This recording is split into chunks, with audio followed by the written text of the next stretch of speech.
29 novembre 1960, 9 heures du soir, à Palerme. Antoine Ferretti serrait fortement un crucifix en olivier dans ses mains. Un crucifix simple, pas grand, peut-être 20 centimètres.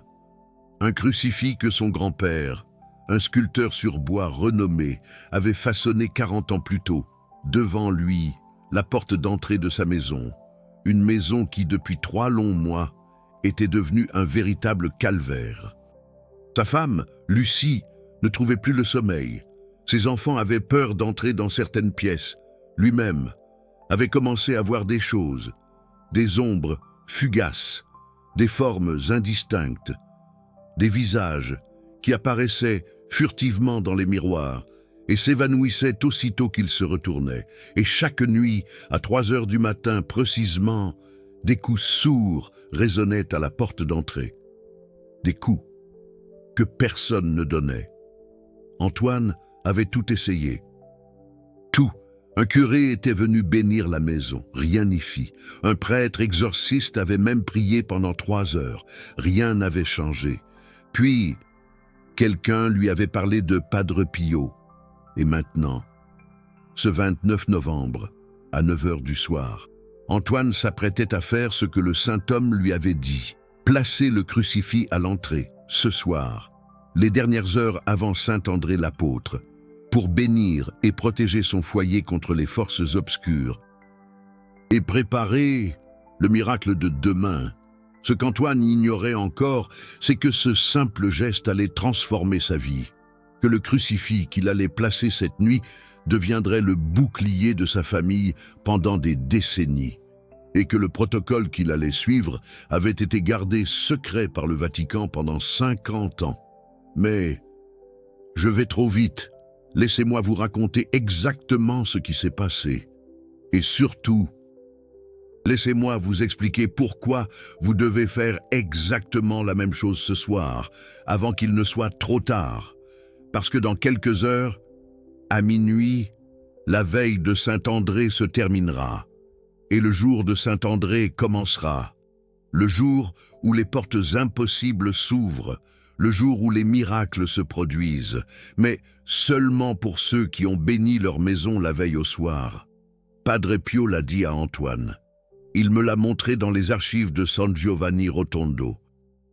Une maison non bénie, la veille de Saint-André, est comme une forteresse aux portes grandes ouvertes. Les bénédictions qui arrivent le 30 novembre peuvent entrer, mais les forces qui veulent les voler peuvent entrer aussi. C'est pourquoi le scellement de la veille au soir est si important. C'est la dernière protection, le dernier verrou, la dernière préparation avant le grand jour. Et le cœur de ce scellement, c'est le crucifix à l'entrée. Palerme. Septembre 1960. Antoine Ferretti avait 42 ans. Il était marin-pêcheur, comme son père et son grand-père avant lui. Il partait chaque matin à 4 heures sur sa barque de pêche et revenait vers midi avec sa pêche du jour. C'était une vie simple, dure, mais honnête. Antoine vivait avec sa femme Lucie et leurs 4 enfants dans une maison près du port. Une maison que son père lui avait léguée.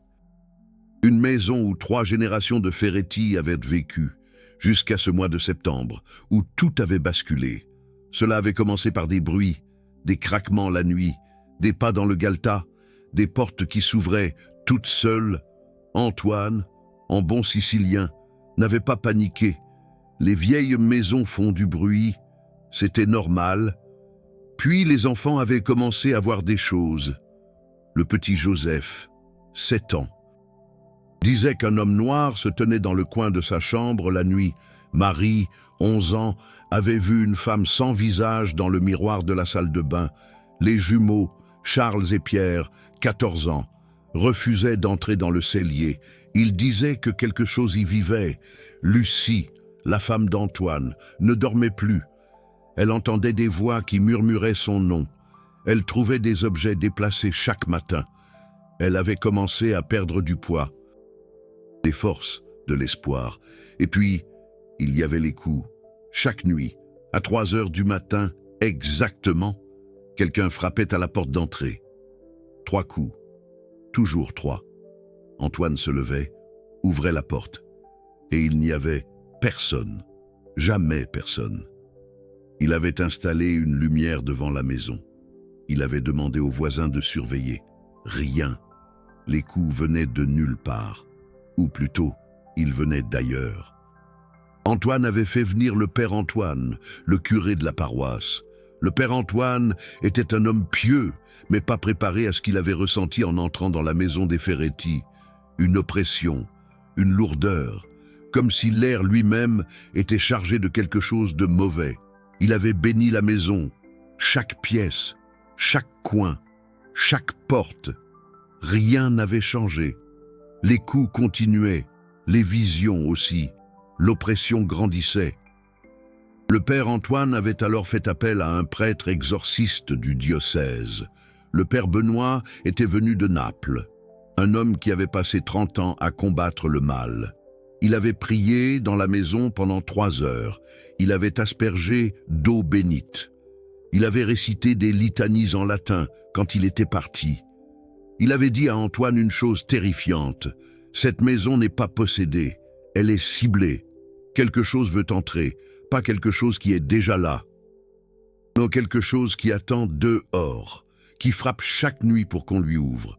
Antoine avait demandé comment empêcher cette chose d'entrer. Le père Benoît avait secoué la tête. Je ne sais pas. Ce que je combats, ce sont des possessions, des démons qui sont déjà là. Mais ce qui vous attend, c'est différent. C'est une force qui veut vos enfants, qui veut votre famille, qui attend patiemment qu'on lui ouvre. Comment lui ouvre-t-on? Avait demandé Antoine. Par la peur. Avait répondu le père Benoît, par le désespoir, par l'abandon de la foi. Chaque fois que vous doutez, chaque fois que vous avez peur, chaque fois que vous perdez espoir, vous ouvrez un peu plus la porte. Antoine avait senti un frisson parcourir son dos. Le père Benoît était parti sans solution, mais il avait mentionné un nom. Si quelqu'un peut vous aider, c'est Padre Pio de Pietrelcina. On dit qu'il voit ce que les autres ne voient pas. On dit qu'il combat ce que les autres ne peuvent pas combattre. Antoine n'avait jamais entendu parler de Padre Pio, mais il était prêt à tout. Le 25 novembre, Antoine prit le train pour San Giovanni Rotondo. Le voyage dura toute la journée. Antoine arriva épuisé, sale, désespéré. Le couvent de Santa Maria del Grazi était bondé comme toujours. Des centaines de pèlerins attendaient de voir Padre Pio. Antoine n'avait pas le temps d'attendre des jours. Il fit quelque chose qu'il n'avait jamais fait de sa vie. Il pria, pas une prière formelle, pas une prière apprise par cœur, une prière du cœur. Padre Pio, si vous pouvez m'entendre, ma famille est en danger, mes enfants sont en danger, je suis à bout, je ne sais plus quoi faire. Aidez-moi, je vous en supplie, aidez-moi. Il resta agenouillé dans l'église pendant des heures, une éternité. Le soir tomba lentement, implacablement. Les pèlerins partirent un à un, silencieusement, emportant avec eux un peu d'espoir ou de désillusion. Antoine resta, seul avec son désespoir. À 9 heures du soir, alors que l'église était presque déserte, un souffle, une présence. Quelqu'un s'assit à côté de lui.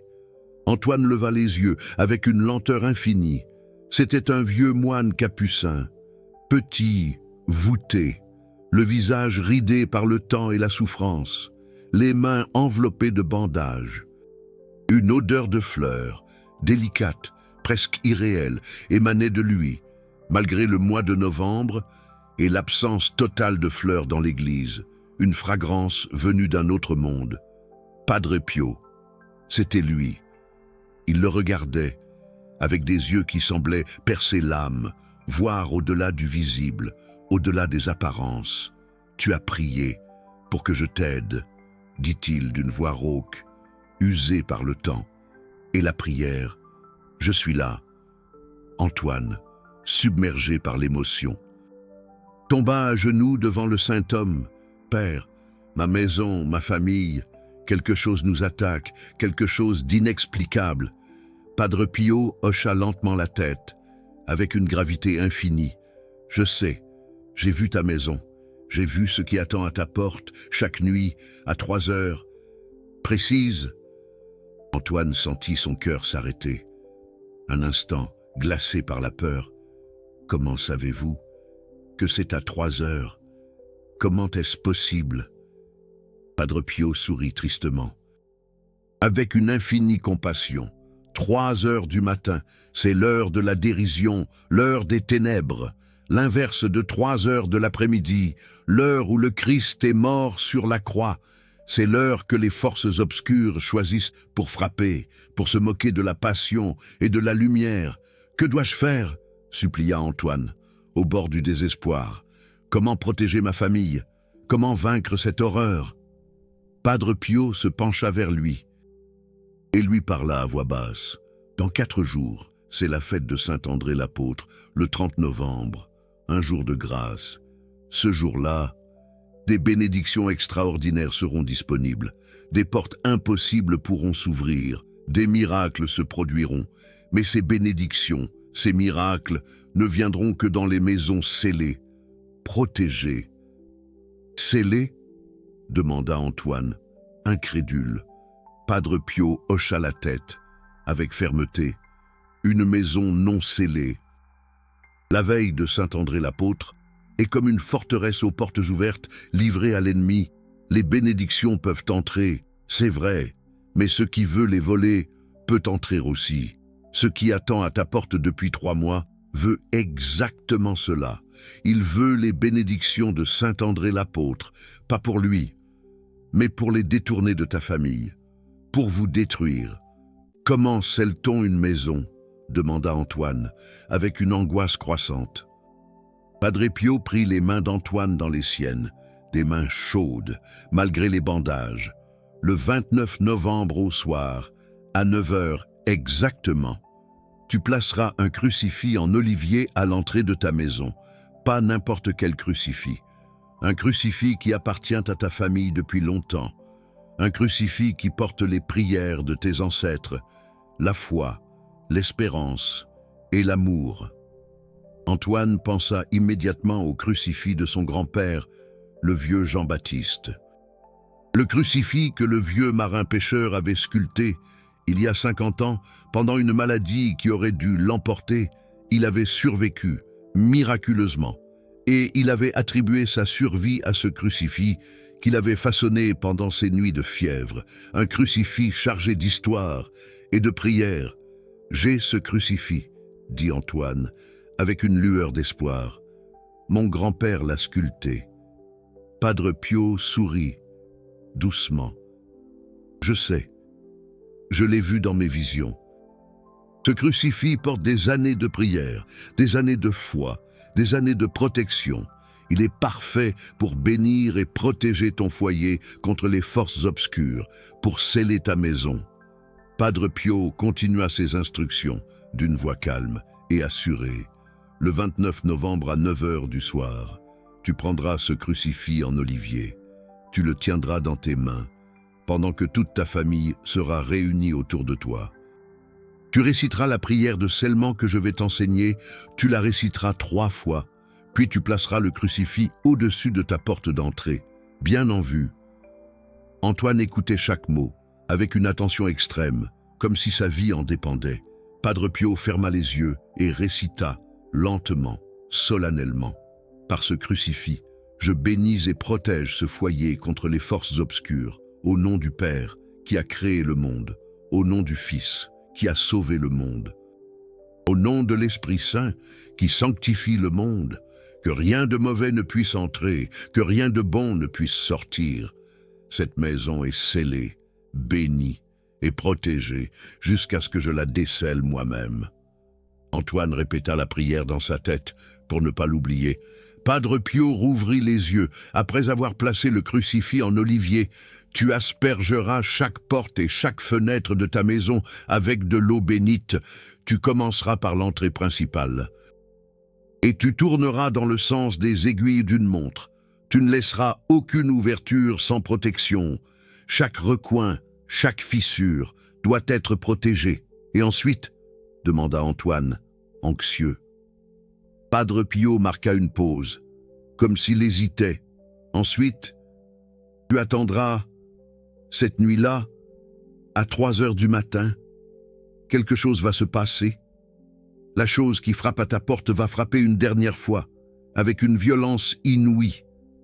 Mais cette fois, elle ne pourra pas entrer. Le crucifix l'en empêchera. Tu entendras peut-être des cris, des bruits terribles, des hurlements. Ne sors pas, ne regarde pas par la fenêtre. Reste à l'intérieur avec ta famille, priez ensemble jusqu'à l'aube. Implorez la protection divine. Antoine tremblait de tous ses membres. Et au matin, demanda-t-il, d'une voix à peine audible. Padre Pio sourit, avec une infinie tendresse. Au matin du 30 novembre, jour de Saint-André l'apôtre, la chose sera partie. Elle ne reviendra jamais. Et les bénédictions de Saint-André l'apôtre pourront entrer dans ta maison sans obstacle.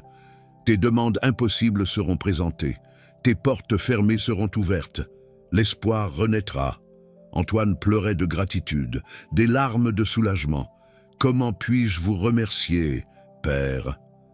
Comment vous exprimer ma reconnaissance? Padre Pio posa sa main bandée sur la tête d'Antoine. Avec une bénédiction silencieuse, en faisant ce que je t'ai dit, en protégeant ta famille, en transmettant ce protocole à tes enfants et aux enfants de tes enfants, la connaissance du scellement de la veille de Saint-André l'apôtre ne doit pas mourir, elle doit se perpétuer. Padre Pio se leva lentement. Va maintenant, Antoine de Palerme, rentre chez toi, prépare ta famille et souviens-toi, le 29 novembre à 9 heures du soir, pas 8 heures, ou pas 10 heures, 9 heures exactement. Pourquoi 9 heures? Demanda Antoine, perplexe. Padre Pio était déjà à quelques pas, s'éloignant. 9 est le nombre de la complétude, 9 mois de gestation, 9 cœurs d'ange, 9 dons de l'Esprit Saint.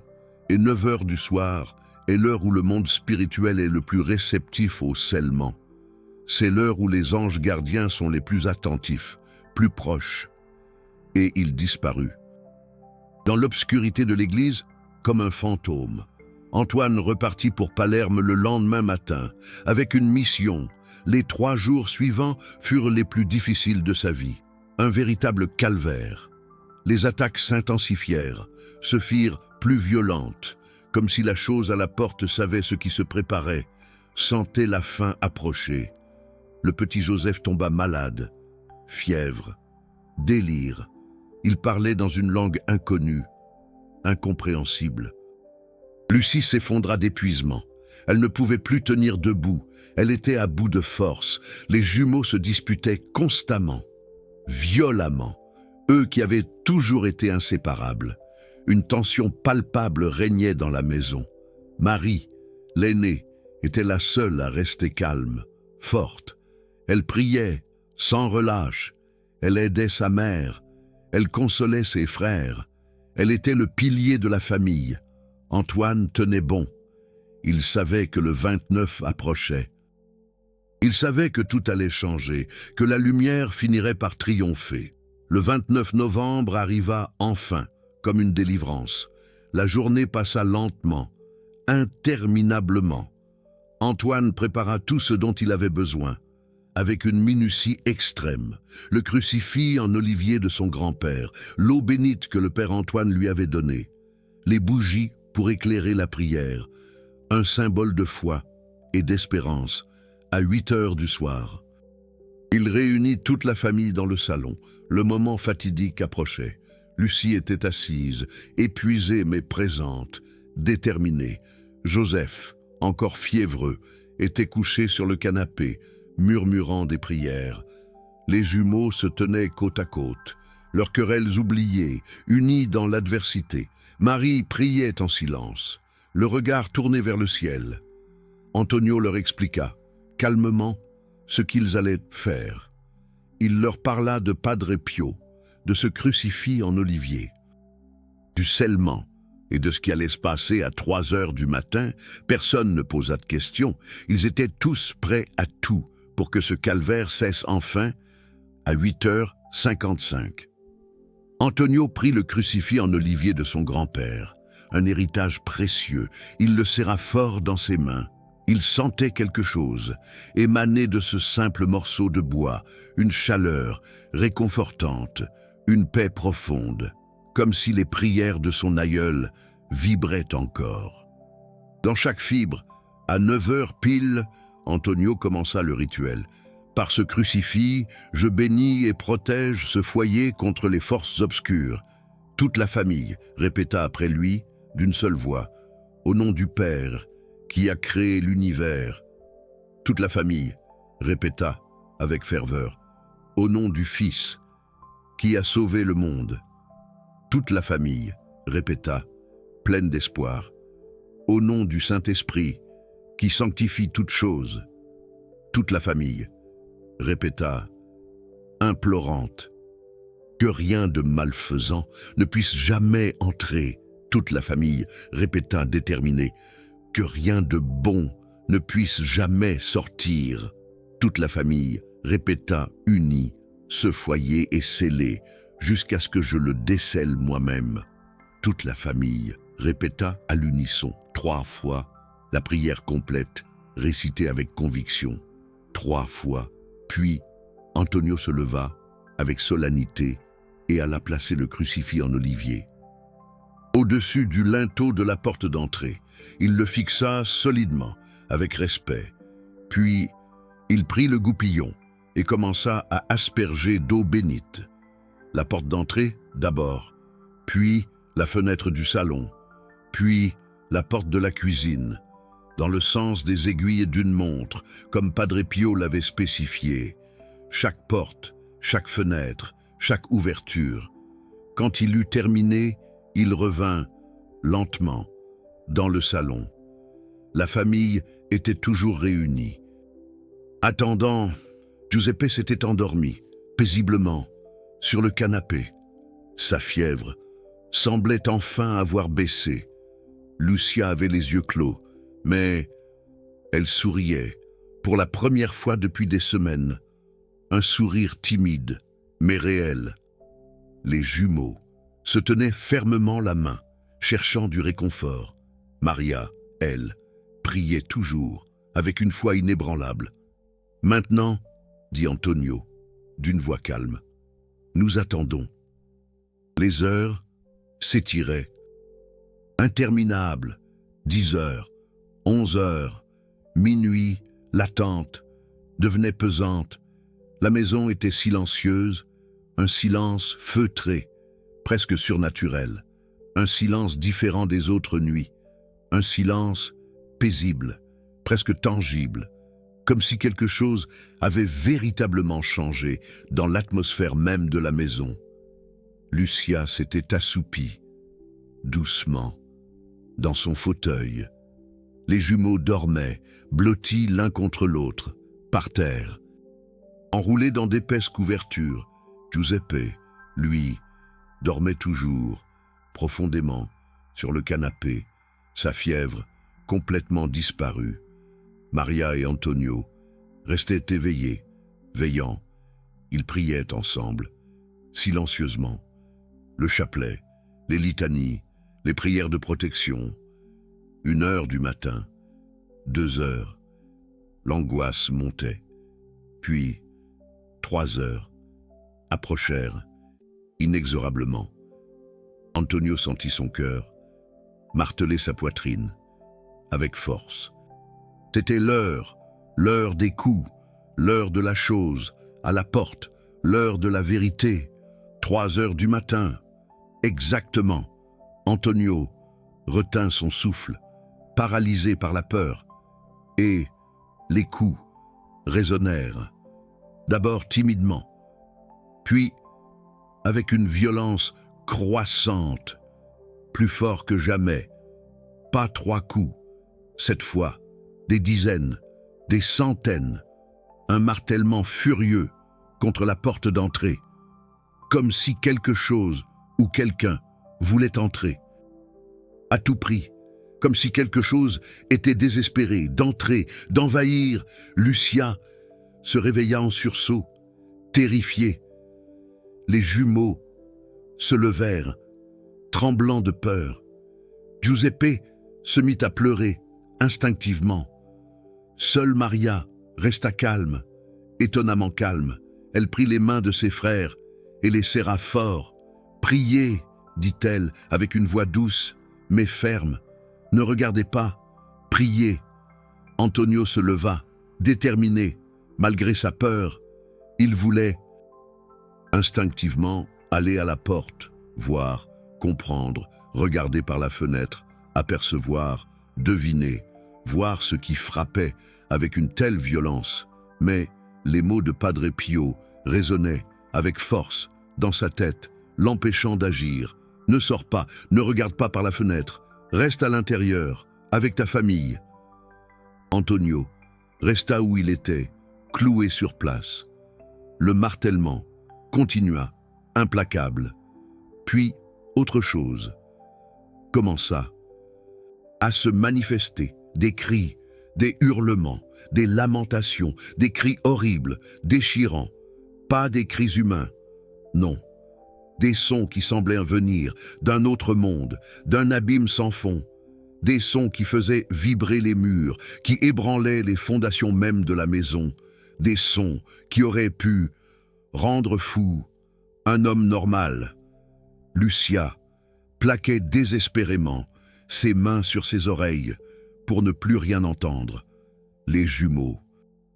On priait à voix haute, implorant le ciel. Giuseppe nous s'était caché, terrifié, sous une couverture.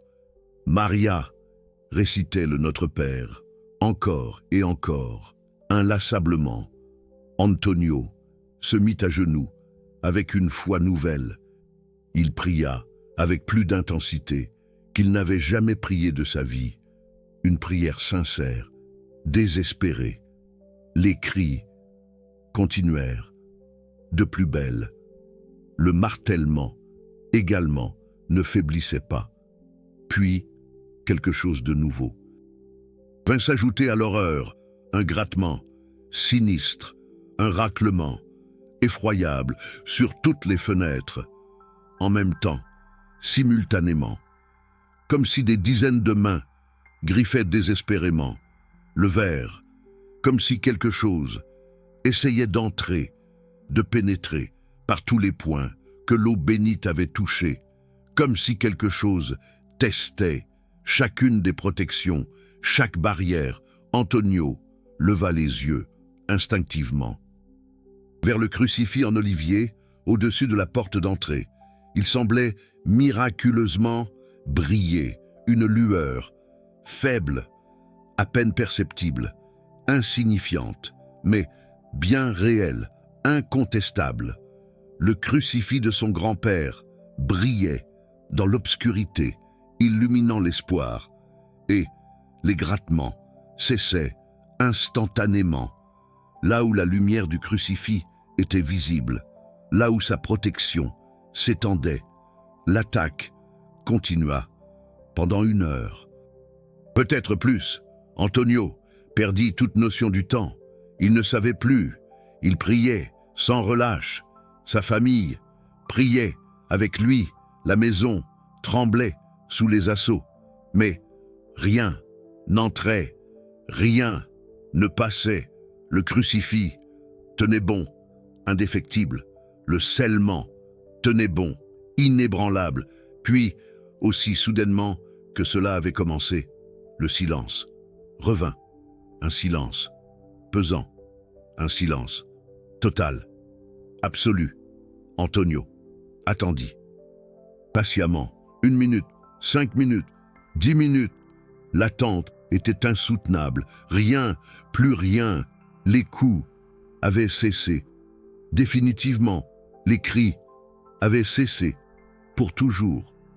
Les grattements avaient cessé complètement. Pour la première fois depuis 3 mois, la maison était vraiment silencieuse. Un silence de paix, de sérénité. Maria fut la première à parler, d'une voix douce, à peine audible. « C'est fini, dit-elle. »« Doucement, papa, c'est fini. » Antonio n'osait pas y croire. n'osait pas espérer. Il resta à genoux, immobile, jusqu'à l'aube, attendant quand les premiers rayons du soleil entrèrent timidement par les fenêtres. Il sut, enfin, il comprit. C'était le 30 novembre, le jour de la Saint-André l'apôtre, et la chose était partie, à jamais. Antonio se leva lentement et alla ouvrir la porte d'entrée. Il regarda dehors. Avec prudence, le soleil se levait sur Palerme, illuminant la ville. Les oiseaux chantaient joyeusement, saluant le nouveau jour. Un jour ordinaire, un jour comme les autres, commençait.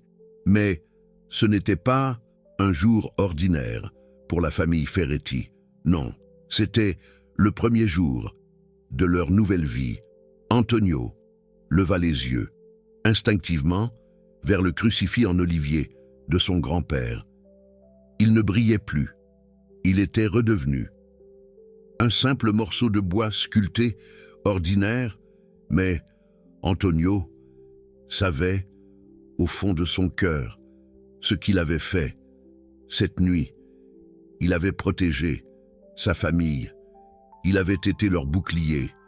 Il avait béni et protégé leur foyer contre les forces obscures.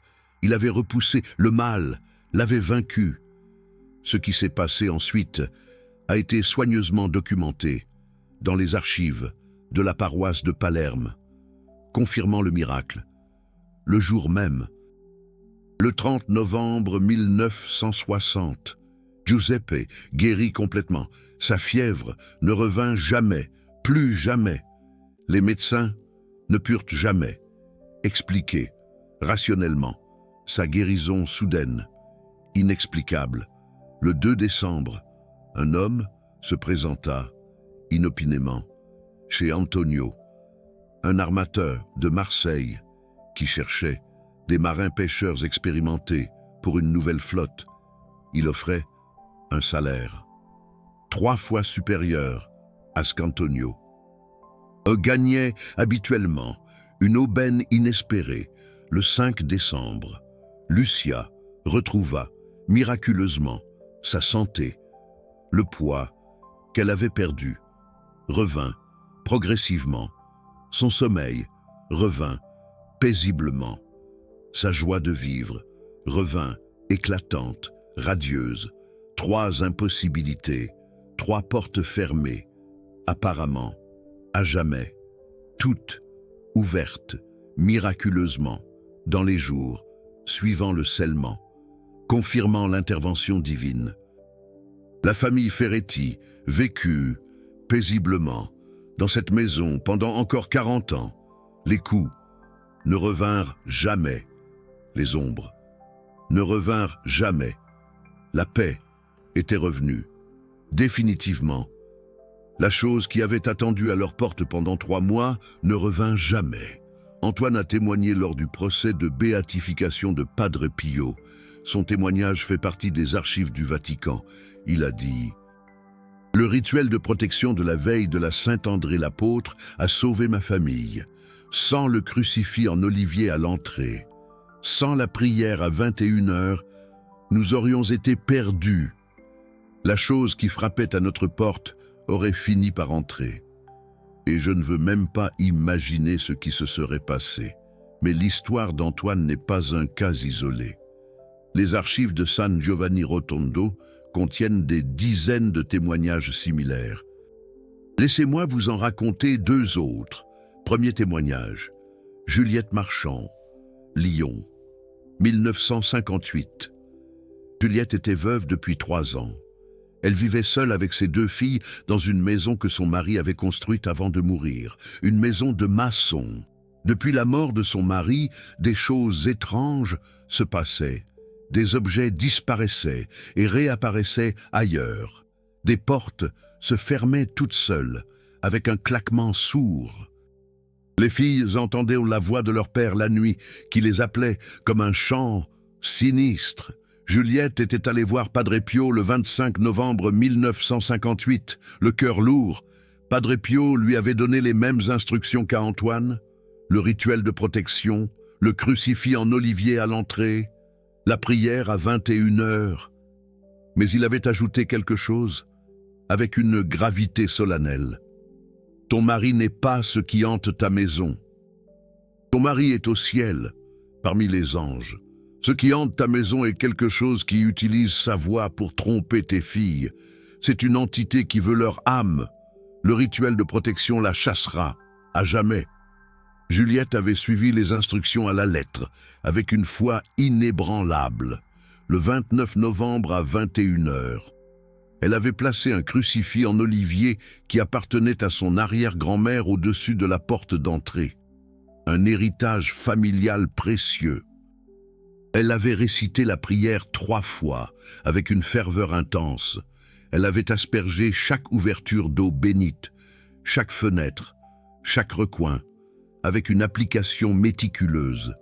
Cette nuit-là, à 3 heures du matin, ses filles s'étaient réveillées en hurlant de terreur. Elles avaient entendu la voix de leur père pour la dernière fois. Mais cette fois, la voix était différente. Elle était en colère. Elle criait des choses horribles. Des choses qu'un père ne dirait jamais à ses enfants. Des mots durs, impitoyables. Puis la voix s'était éteinte, comme un souffle dans la nuit, pour toujours. Le 30 novembre, jour de la Saint-André l'apôtre, Juliette avait reçu une lettre, inattendue. L'assurance vie de son mari, qu'elle croyait perdue, avait été retrouvée. Un paiement de plusieurs millions de francs, une somme colossale. Le 5 décembre, une école religieuse avait offert des bourses complètes à ses 2 filles, une providence. Le 10 décembre, un homme bon lui avait proposé le mariage. Un homme que son mari avait connu et apprécié. Un ami de longue date, 3 impossibilités, 3 portes ouvertes, par la grâce divine. Juliette a témoigné lors du procès de béatification, avec émotion.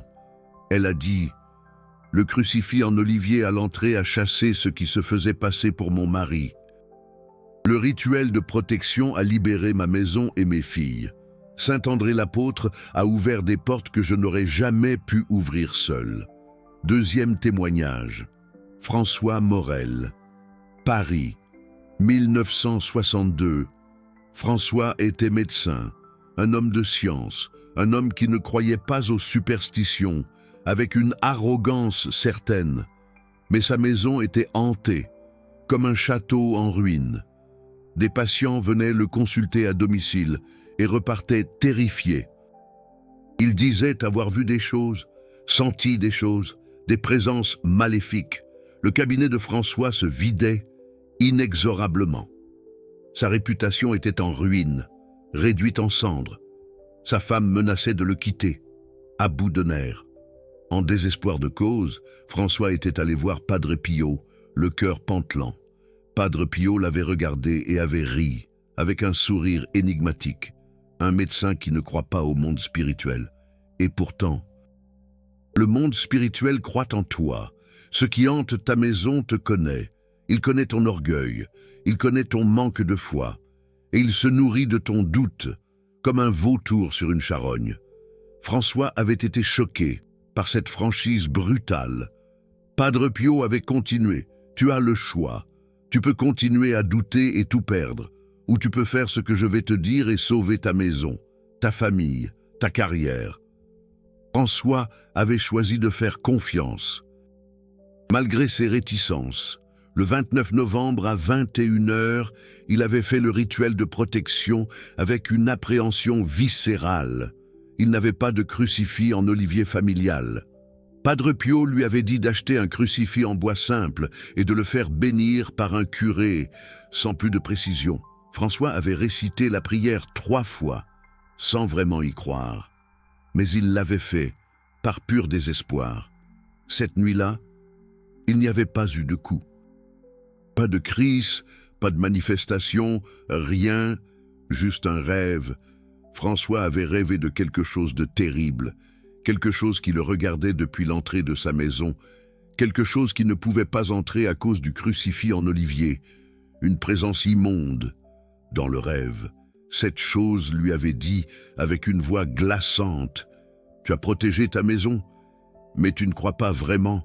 Je reviendrai quand ta foi fléchira. » François s'était réveillé en sueur, baigné de sueur froide, mais sa maison était en paix, un calme plat. Les semaines suivantes, les patients revinrent. Plus personne ne voyait de choses étranges, plus de chuchotements, plus d'ombre. Sa femme resta. Son mariage fut sauvé, de justesse. Sa carrière fut restaurée avec une vigueur nouvelle. 3 impossibilités, 3 portes ouvertes, une fois de plus. Mais François apprit quelque chose d'important, à ses dépens. 10 ans plus tard, il avait négligé le crucifix en olivier à l'entrée. Il l'avait déplacé, puis oublié par pure négligence. Et les manifestations avaient recommencé, avec une force décuplée. Il était retourné voir Padre Pio, qui était très malade à ce moment-là, afflicté. Padre Pio lui avait dit, avec un regard triste, « Je t'avais prévenu, le rituel de protection n'est pas permanent. Il doit être renouvelé chaque année, chaque veille de la Saint-André, l'apôtre. Et le crucifix en olivier ne doit jamais quitter l'entrée. Nunca !» François avait refait le rituel de protection avec humilité. Les manifestations s'étaient arrêtées instantanément. Il a témoigné lors du procès de béatification. Avec conviction, il a dit « J'étais un homme de science qui ne croyait pas. Maintenant, je suis un homme de science qui sait. Le crucifix en olivier à l'entrée n'est pas une superstition. C'est une protection réelle contre des forces réelles. » Mais tous n'ont pas réussi, malheureusement. Laissez-moi vous raconter 2 cas d'échecs. Ces échecs sont aussi importants que les réussites, peut-être même plus, car ils servent d'avertissement. Premier échec, Robert Cartier, Marseille, 1961. Robert avait reçu les mêmes instructions que les autres, scrupuleusement. Mais il avait fait une erreur fatale, une gaffe impardonnable. Le 29 novembre à 21 h. Il était prêt à faire le rituel de protection, avec un mélange d'espoir et de crainte. Mais sa belle-mère était venue leur rendre visite, à l'improviste. Elle l'avait vu avec le crucifix en olivier à la main. Un crucifix en main. « Qu'est-ce que tu fais ?» avait-elle demandé, avec un ton moqueur. Robert avait tout expliqué. Padre Pio, le rituel de protection, le crucifix en olivier à l'entrée. Sa belle-mère avait ri de lui, sans ménagement. « Tu crois à ces superstitions? Padre Pio est un charlatan. Un crucifix n'a jamais protégé personne. » Robert avait commencé à douter, sous l'influence de sa belle-mère, et dans son doute, il avait fait le rituel de protection à moitié, sans enthousiasme. La prière seulement une fois au lieu de 3. L'eau bénite seulement sur quelques fenêtres, négligemment. Le crucifix placé mais sans conviction, comme un simple objet de décoration. Cette nuit-là, à 3 h du matin, les coups avaient résonné comme d'habitude dans sa maison, avec une violence inouïe. Le rituel de protection n'avait pas tenu, il avait échoué misérablement. 3 mois plus tard, Robert avait perdu sa maison, une tragédie.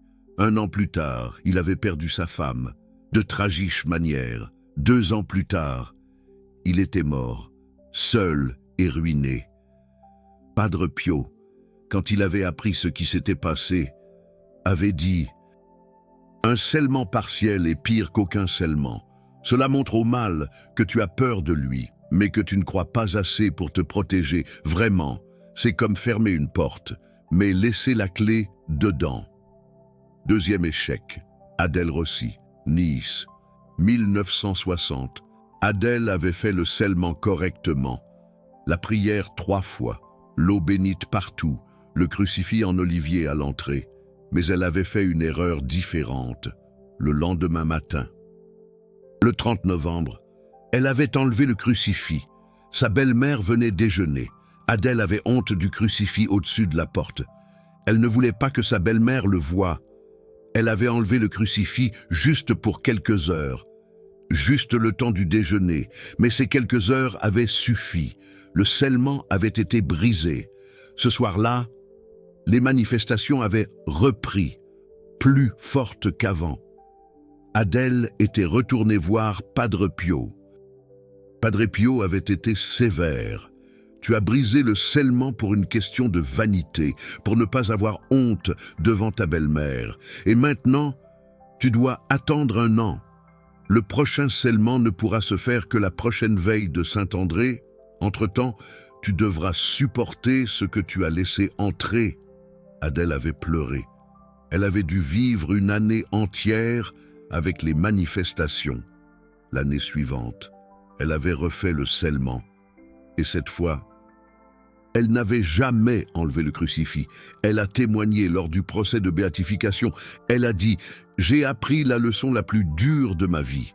Le crucifix à l'entrée ne doit jamais être enlevé. Jamais, pour aucune raison.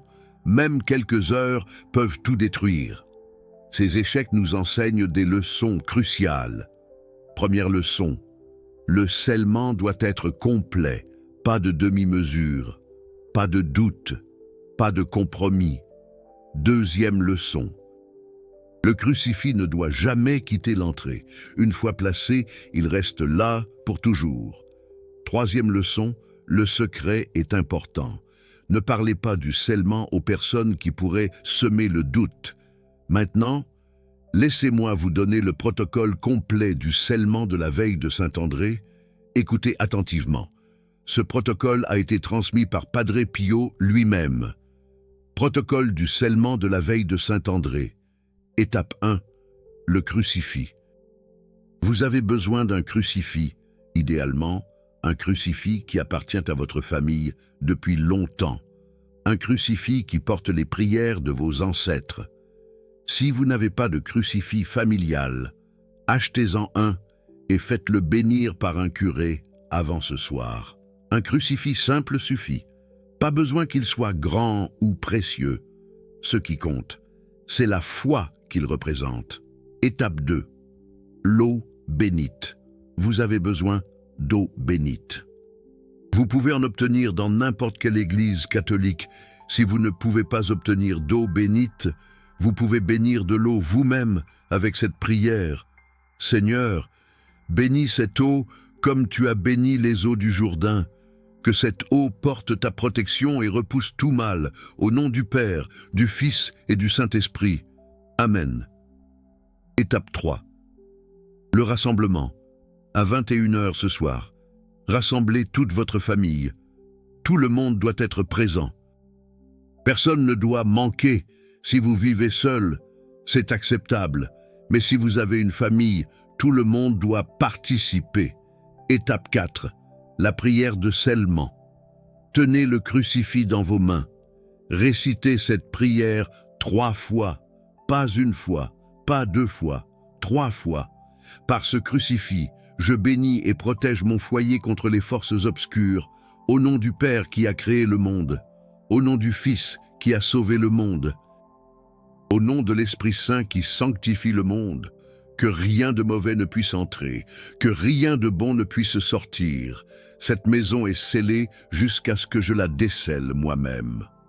Toute la famille doit répéter après vous. Chaque phrase, chaque mot. Étape 5. Le placement du crucifix. Après la 3e répétition de la prière, placez le crucifix au-dessus de votre porte d'entrée. Le crucifix doit être visible de l'extérieur si possible. Fixez-le solidement. Il ne doit jamais tomber. Étape 6. L'aspersion. Prenez l'eau bénite et aspergez chaque porte et chaque fenêtre de votre maison. Commencez par l'entrée principale. Tournez dans le sens des aiguilles d'une montre. Ne laissez aucune ouverture sans protection. Même les petites fenêtres, même les portes de placard qui donnent sur l'extérieur. Étape 7. La veillée. Après le scellement, restez ensemble en famille. Priez, récitez le chapelet, lisez les psaumes. Cette nuit, si quelque chose de mauvais ciblait votre maison, il va essayer d'entrer une dernière fois. Ne sortez pas, ne regardez pas par les fenêtres. Restez à l'intérieur. Si vous entendez des bruits, des coups, des cris, ne réagissez pas. Priez plus fort, le crucifix tiendra, le scellement tiendra. Étape 8, l'attente. Au matin du 30 novembre, jour de Saint-André l'apôtre, la protection sera complète. Si quelque chose de mauvais ciblait votre maison, il sera parti, et les bénédictions de Saint-André pourront entrer sans obstacle. Vos demandes impossibles pourront être présentées. Vos portes fermées pourront s'ouvrir. Ce protocole a fonctionné pour Baptiste Lemaire, ce protocole a fonctionné pour Sophie Dubois, ce protocole a fonctionné pour Antoine Girard, ce protocole peut fonctionner pour vous, mais seulement si vous le faites ce soir. Parce qu'aujourd'hui est la veille de Saint-André l'apôtre. Demain, il sera trop tard pour le scellement. Demain, vous ne pourrez que présenter vos demandes. Mais sans scellement, votre maison sera ouverte, et ce qui veut voler vos bénédictions pourra entrer. Padre Pio a révélé quelque chose d'important à frère Pellegrino le 29 novembre 1965. La veille de Saint-André l'apôtre est le jour du scellement. C'est le jour où les fidèles préparent leur maison. Ceux qui scellent reçoivent double protection. Ceux qui ne scellent pas laissent leurs portes grandes ouvertes. Padre Pio ajouta: une maison bénie et protégée son foyer contre les forces obscures la veille de Saint-André l'apôtre devient une forteresse. Les anges la gardent, les démons ne peuvent pas y entrer, et les bénédictions de Saint-André y entrent librement le lendemain. C'est pourquoi ce soir est si important. Vous avez encore quelques heures pour trouver un crucifix, quelques heures pour obtenir de l'eau bénite, quelques heures pour préparer votre famille. À 21h ce soir, faites le scellement, placez le crucifix à l'entrée, récitez la prière 3 fois, aspergez chaque ouverture et attendez. Demain matin, votre maison sera scellée. Demain matin, les bénédictions de Saint-André l'apôtre pourront enfin pénétrer dans votre foyer. Demain matin, ces portes qui vous semblent infranchissables s'ouvriront devant vous. Si vous êtes arrivé jusqu'à ce point de cette vidéo, ce n'est absolument pas un hasard. Vous avez été guidé. Une force invisible vous a conduit ici, aujourd'hui, à la veille de la Saint-André l'apôtre, dans ces dernières heures cruciales avant le scellement de votre maison. Cette force sait que votre foyer a besoin d'une protection immédiate. Elle souhaite ardemment vous révéler comment bénir et protéger votre foyer contre les forces obscures, avant qu'il ne soit définitivement trop tard. Maintenant, la décision vous appartient entièrement. Oserez-vous placer le crucifix en olivier à l'entrée de votre maison ce soir? Ou laisserez-vous votre foyer vulnérable, ouvert aux influences néfastes? Demain, le jour sacré de Saint-André l'apôtre, si vous choisissez de placer le crucifix en olivier ce soir, laissez un commentaire sous cette vidéo. Écrivez simplement « Je place le crucifix ce soir ». C'est un engagement solennel, un premier pas courageux, une déclaration de foi inébranlable. Et si vous souhaitez soutenir notre mission de révélation, si vous voulez contribuer à diffuser ces protocoles spirituels tenus secrets pendant 50 ans par le Vatican, vous pouvez utiliser le bouton Super Thanks, situé juste en dessous de cette vidéo. Votre généreuse contribution nous permettra de poursuivre nos recherches, de documenter ces témoignages poignants et de les partager avec le monde entier. Chaque Super Thanks est une véritable bénédiction. Chaque partage de cette vidéo est une prière, puissante et sincère. Ce soir, précisément à 21h, placez le crucifix en olivier, avec foi et détermination. Demain matin, votre maison sera entièrement protégée des forces du mal. Demain, Saint-André l'apôtre pourra entrer et apporter sa lumière. Jean-Baptiste Dubois l'a compris il y a 65 ans. Sa famille a été libérée des tourments qui la hantaient. Son foyer a été béni et protégé. À jamais, ses impossibilités sont devenues des réalités, des opportunités inespérées. Il en sera de même pour vous, je vous le promets. Mais seulement si vous placez le crucifix en olivier, ce soir. que le crucifix en olivier protège votre entrée. Contre toute influence négative, que saint André l'apôtre vous attende demain, les bras ouverts, que Padre Pio vous guide et vous éclaire tout au long de cette nuit, et que votre maison soit bénie et protégée, pour toujours, contre tout mal, ainsi soit-il.